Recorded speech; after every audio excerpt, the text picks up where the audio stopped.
He walked into the interview room, just like any other candidate, dressed in his best suit, carrying a quiet confidence. But before he could even sit comfortably, the boss smirked. The mocking tone, the dismissive questions, the cruel laughter, it wasn't about qualifications, it was about race.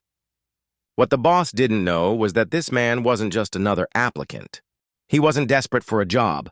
He was here for something far greater, something that would shock the entire office. Stay with me until the end, because this story will leave you speechless. And before we begin, don't forget to like this video and subscribe for more powerful stories.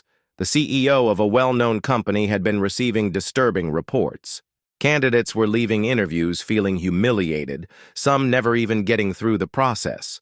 Quiet complaints reached his desk, stories of discrimination, of unfair treatment, of being dismissed before a fair chance was given.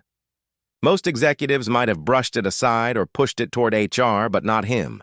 He believed that leadership wasn't about sitting in a glass office reading reports.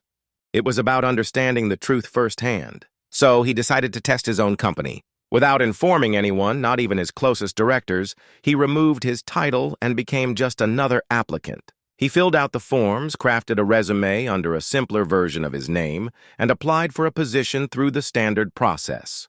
For him, this wasn't about playing games, it was about justice. If the complaints were real, he needed to see the discrimination for himself. The day of the interview arrived. He walked through the building like any other candidate, unnoticed by most. The waiting room was filled with nervous faces, but his expression was calm. He had nothing to lose and everything to uncover. When his name was called, he rose and entered the office. Across the desk sat the boss, a man with polished shoes, a sharp suit, and eyes that judged before they listened. The CEO could already sense it. This was the kind of arrogance he had read about in those reports. Now it was time to see just how far it went. The interview began with the usual formalities, but it quickly shifted. Instead of asking about skills, the boss leaned back, smirked, and fired off questions designed to belittle. "Do you really think someone like you could handle a leadership role here?"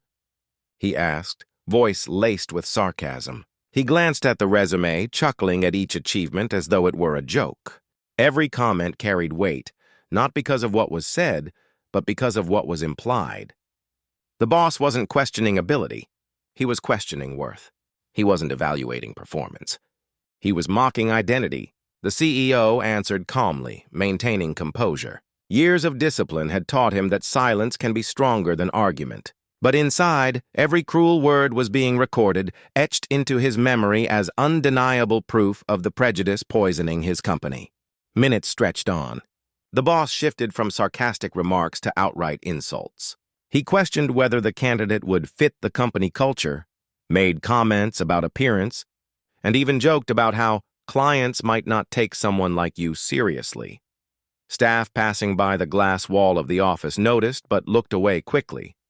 They had seen this before, perhaps even whispered about it, but no one dared to confront it. In their silence, the CEO saw another truth. This wasn't an isolated incident. It was a culture of fear built around one man's arrogance. The boss, emboldened by his own cruelty, leaned in as if delivering the final blow. "Honestly," he said with a grin, "I don't think you belong here. We need strong leaders, not this." The words cut the air like a knife. For most candidates, it would have ended there. A crushed dream, another story of injustice never told. But this candidate wasn't ordinary. He wasn't powerless. And the boss had no idea who he had just mocked. The CEO calmly placed his folder on the desk. Inside was a document sealed with the company's executive crest. At the bottom, in bold ink, was his name. Not the shortened version on the resume, but his full identity. The boss leaned forward to glance at it casually, but his smirk faded instantly. His eyes darted back and forth, rereading the signature as if his brain couldn't accept the truth. The man he had mocked wasn't an applicant at all. He wasn't looking for a job. He was the CEO, the very person who owned the chair the boss was sitting in. The silence was suffocating. The staff outside the office stopped in their tracks, whispering as the news spread. Shock rippled through the building. The boss's arrogance crumbled. He stuttered, scrambled for excuses, muttered half-hearted apologies, but the damage was done. Every cruel laugh, Every mocking word, every dismissive gesture now stood as evidence against him. The CEO didn't raise his voice. He didn't need to. His calm gaze carried more weight than anger ever could. In that silence, the boss felt the walls closing in, realizing he had trapped himself in his own prejudice. The tables had turned completely. The man he believed he was humiliating now held the power to decide his fate. And in that moment, everyone in the office witnessed a lesson they would never forget. Racism may hide behind arrogance, but truth has a way of exposing it. In the days that followed, the office was never the same. The CEO launched a full internal investigation, ensuring that no candidate would ever again be treated with such disrespect within his company. The racist boss was immediately suspended, and soon after, removed from his position. But the CEO didn't stop there. He held a company-wide meeting, standing before every employee. He didn't mention names, but he shared the story. He told them how discrimination destroys talent, how arrogance poisons culture, and how silence makes people complicit. He reminded them that leadership wasn't about power, it was about fairness, respect, and opportunity. For many in that room, it was a wake-up call. They realized the weight of every word, every glance, every decision. They saw firsthand how quickly arrogance can collapse when truth comes to light.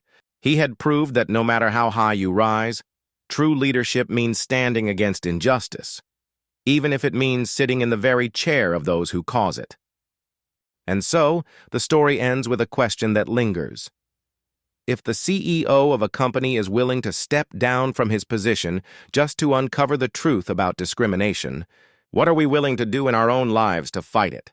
Because racism isn't just a story, it's a reality.